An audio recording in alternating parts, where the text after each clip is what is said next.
What's up, mortgage coach community? Dave Savage. I am in Nashville right now. You can tell this is not my typical WeWork background. I'm having a little Portland-worthy coffee, and I've got Rene Rodriguez. Rene, what was that? Is that like a special ringer you got Yeah, there? my alarm. Well, you're getting me up way earlier, so way above earlier than my alarm. This is great. I love that, man. So, guys, I've got Rene Rodriguez, keynote speaker, sales leader, and the founder and leader of Amplify, something that I am investing a lot of my personal time in 2020 to upgrade my leadership and my ability to influence and communicate on videos and from stage. So Rene, you and I were having a conversation a couple days ago, and I'm like, dude, I wish we were like on a Zoom video right now so we can capture this for the community. So why don't you set up what we're gonna talk about, and then let's go through the numbers. Yeah. So I think just realized I'm going to move my microphone over here. The conversation one was awesome because I think, and in fact, I love what we do because you challenge me to take what I do with clients privately to bring it publicly, and I just didn't have an avenue before. I mean, it's obviously stuff on video here, but so I appreciate just the opportunity to do this. You know, and this is what we did was we thought with this question, because you've heard me talk about the importance of getting on the phone. Anybody who's producing anything already talks about the importance of getting on the phone. And so I decided with one of my clients, we were going to track 10,000 phone calls, dials, like actual physical dials. And because let me just even set the backdrop to this. One of the biggest mistakes I think mortgage companies make right now is they measure the wrong stuff. I was actually driving with my son yesterday in the GPS, and I had the CarPlay thing plugged in. And the GPS displayed a map of the entire United States, and it showed that we were in Minnesota. And I looked at him, and he goes, "That's cool." I said, "Yeah." I said, "That's real helpful." He goes, "Yeah, right." It says, "We're in Minnesota." Like, no shit. We all know we're in Minnesota. So it was a measure, it was feedback, but it offered no value. It wasn't zoomed in enough to what really said, is this the right road to take? I already knew I was in Minnesota. Like most salespeople already know they're not making enough sales. They don't have enough money. They don't need a metric that measures how many sales you've made because they already know. And it's a historical metric saying what we've already done. What we need to do is get to something that's really, really granular to be able to measure what can I do in the next hour to change the outcome of my career, my life, my month, my financial future, all those things. And that's the difference between lagging indicators and leading indicators. A lagging indicator is measuring sales because it's historical. And if you go to mortgage companies, you're going to see most, from a loan officer perspective, nothing but lagging indicators. And so CEOs are very excited about that. But I tell them, I said, this is great for you to run a business because it shows you what the leading indicators are for your business. But an LO looks at this and goes, I don't know what to do next. Same if I were to ask you to say, okay, Dave, your blood pressure is high. Great metric to know, but it doesn't help you cause change. I can't say lower it because you already knew it was supposed to be lower and you don't know what the direct correlation is, but there are things you could do like breathing, count breathing, three breaths in or 3 seconds in, 4 seconds out. That's a measurable metric that has the consequence or the benefit of lower blood pressure later. And so I've always looked at what are those things, and what we want to do is the most measurable thing that we can control is a phone call, picking up the phone and dialing. And so this is not a marketing conversation. This is a pure sales conversation around how many times we pick up the phone. And so we measured 10,000 dials, to half of them put to realtors and half were to clients, and we got some pretty cool results. I can't wait to see what they are. And so mortgage coach community, we talk about this all the time. Todd Bookspan, the founder of Win by Noon, runs our Friday mastermind with me, and Win by Noon is a place where you can plan, like what are my leading indicators, how many calls to realtors or partners, how many calls to clients, track them, how many total cost analysis did I do, how many annual reviews that I did, all these activities. It's like the more you do them, the more loans you'll get. So first question to everybody, by the end of this call, I want you to put, what are the 2 or 3 most important KPIs, key performance indicators, that will lead to the number of loans that you open, that will lead to the number of loans that you close? Put that down below in comments. So walk us through the math, because this is where it got interesting. And by the way, you just threw in that car, navigator metaphor. I mean, that was slick, dude. You didn't use that in our phone call. So it came yesterday. I will always remember that. Like, I will always think about that when I think of KPIs now. But walk us through the math and pull up your slides. Sure. I'll just share my screen. Yeah. So you asked me to put together sort of just the thoughts here. So this is. So guys, by the way, I had asked Rene, dude, I want to, talk about this in the mortgage coach community, and look at these slides, man. You are like a designer. Anybody that's ever seen Rene speak from stage or has been to his Amplify event, everything you do is just clean and easy to understand. So thank you for putting this together, bro. Thanks, man. I appreciate that. So I call it sales math, and you've probably seen a lot of my videos that talk about make one, the numbers 1, 1.5, 2.55, and 25, where I break down sort of the reverse funnel of looking at one loan, and then you need 1.5 applications that come from 2.5 meetings, that come from 5 leads, that come from 25 talk tos. So this is what we did. One of my clients, that we've created what we call the DAT, the DAT, the Daily Activity Tracker. And they invested in actually creating a technology where the sales manager would hold power hours, and they would count how many dials, talk tos, appointments, and leads that they made based on whether it was to a realtor or if it was a client. And so in this case, we said, of course, what would happen if we tracked 10,000 of these?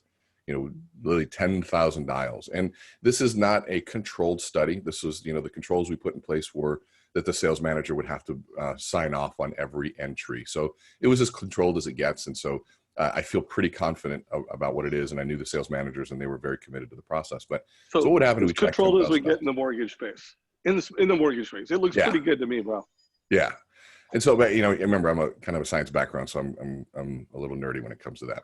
So what we ended up tracking were we called 4,872 agents and 5,180 clients, and so that's sort of the split. And I wanted to focus on just the real estate agent component of it. And so what we found, this is what's fascinating, was we found that 61% of them answered the phone. So think about this: you make 10 dials, a real estate agent's going to answer 6 times. And I thought that was pretty interesting. So we, from a dial to talk to ratio, that's pretty good. And again, this is about the thought of, okay, if I dial, creating that connection between an activity that's not real sexy, which is picking up a phone and getting a response. But we found 61% of the time they answer the phone. But so that meant that we spoke to, time out, by the way. So guys, I want to know what percentage of the realtors that you call do you get an answer? So put that down below. This was, a client at a window of time with a specific number of dials, a specific leadership. What do you get when you call realtors? What percentage of the time do they answer the call? Comments down below, please. And are you measuring it, or is this anecdotal? This is there's a difference between data and anecdotal. So let's be real clear on that one. Hey, time out. So if you are like Win by Noon has a tracker, the core, the greatness tracker has a tracker. You can use a blank sheet of paper. If you do this over the course of a couple weeks and you track it, we want to hear from you. To your point, if you are not tracking this over time, that doesn't mean 2 hours, 2 weeks, then we want to know your stats. Put those down below, please. And if not, we're going to challenge you guys, start doing this. Just tracking your stats will make a difference. Absolutely. Keep going, dude. And I can actually provide the DAT tracker for this too, by the way. No problem. It's just a spreadsheet, so super simple. Link down below, guys. Although, we're Win by Noon here, so don't. Yeah, the Win by that's even better. My DAT tracker is horrible. Literally horrible. No, it is. It's like a spreadsheet. But no, we want your DAT tracker, man. Give us the DAT tracker. you can have it. But to your point, Win by Noon, so much cleaner and better. Anyways, 61% of the time, that means we spoke to 3,160 agents. This was 100 loan officers, by the way, over a 3-month period. And so what we also found was interesting is that 31% of the 3,160 set appointments. That was 980 appointments we sent. So just think about that. 31% of the people who answer will actually set an appointment, but 24% will give you a lead. Yeah, I don't want to go down a rabbit trail here, but any just high level on what the scripting was to get the meeting? Was there a I actually have that scripting written out, yes. I have it all written out. You could just paraphrase for us, just give us some perspective on it? Yeah, well, so we did a training with this group to increase sort of the comfort around making a phone call. And that's actually probably another session, because we got into the concept of what's called rooting. The thing we know is, if I were to say, Dave, what's the first thing that comes to mind when I say used car salesman? What word comes to mind? I don't know, just shady, you know. Shady, typical, let's say, right? So the same thing happens. That's what's called a root. If you're a guy and you approach a girl at a bar, the moment you start walking up to her, she has a root in mind, which is, this guy wants my name and number for a reason. No different than when a loan officer calls an agent. The moment they hear I'm from XYZ mortgage company, they're thinking they just want my deals. So there's a psychology that we use to root them first before they have a chance to root us. And so that scripting kind of follows that process of doing that. And so I'd be happy to go through it. It's just a little bit more in depth. Any chance you would share anything? Like, is there any resource? Absolutely. 100%. Okay, so share it over, guys. We're going to get Renee's talk track. So let's qualify this now. This is an intentional script. So this was not just, winging it. These are calls that had some intentionality and some strategery behind them and some amplify. All right, keep going. In context, it's one of those two that the only reason I hesitate sharing it is that without the context of what I'm saying, it's easy for people to go, oh, that'll never work. But I went to, for those 6 months, personally went out and made these phone calls in front of people live. In fact, you were on live one time with me. I Facebook Live, and I did those phone calls. But basically, I remember this. It's worthy of a different call. But okay, in fact, so let's do it a different call. Okay, so if you want to get that script and you want Renee to unpack that and unleash that, let us know down below that, hey, we want the goods. And based off of how many of you asked for it, Renee and I will prioritize when and just how soon do we do that. We're going to do it. It's just a question of whether, we're both traveling a lot right now. Anyways, keep it going, bro, because we want to keep this under 10 minutes and we just passed the 10-minute mark. Perfect. So I'll just go quick. 3160 answered. 31% of those set appointments. It was 980 appointments. 24% gave us a lead. But this is where, so just in and of itself, this is worthy of just making phone calls and getting out there. But I like to go deeper with this and go, what does this mean to my business? I like to look for what I call impact. What's the financial impact of this? And so if we look at these numbers here, I don't know why this is animating so many times here. To my next one. So what does this mean? Well, oh my God, these slides are amazing. It's okay, man. This is how we do it. I tried being cool and animating this stuff, so I'm just going to get rid of the animation, and we'll just take a look at what this means. So what this means, basically, if we take a look at the average loan amount being $200,000, and I know that this is super low compared to a lot of different places, but this is taking an average. And if the average commission then is about $3,000, and we know that about 5 leads equals 1 loan because they convert about 20%. That means that if you generated 758 leads, that should equate to 152 loans, over 30 million in volume, and over 456,000 in commissions. Just over that period of time. Okay. And so now, if you want to take it even further, I don't know why this is really weird. If we want to go even further, look at what the activity value is. And this is where it comes back to, because remember, I want to bridge the gap between what I do and the money, the behavior and the benefit. Because right now, the most important thing you can do is pick up the phone, but we lose sight of what's the value of this because we don't know. And so what we found is a dial was worth $88. That's $456,000 divided by 5180. By the way, I made an initial error in the past. It was 5180 real estate agents that we called, not the other number. Those were swapped out. So think about just dialing the phone is worth $80. Oh my goodness. It's okay, man. I think the point is being made. And one takeaway I have for all you guys right now is let's figure out what is it worth for you to pick up the phone and call an agent. I don't care what you sell. If you're a real estate agent, what is the value of calling a consumer? What is the value of calling a referral partner? I think there's a lot of value in just getting to that.